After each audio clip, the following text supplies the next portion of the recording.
Jugend der Vollidioten, die denken, Heimatliebe ist kein Staatsverrat. Wir sind keine Neonazis und keine Anarchisten, wir sind einfach gleich wie ihr.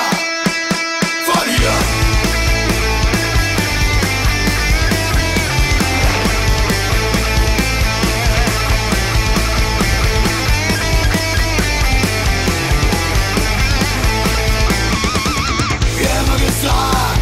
Dass ihr das Land hier furchtbar lieben, weil seid für die Seele, wie wir euch damit provozieren. Ihr seid dumm und naiv, wenn ihr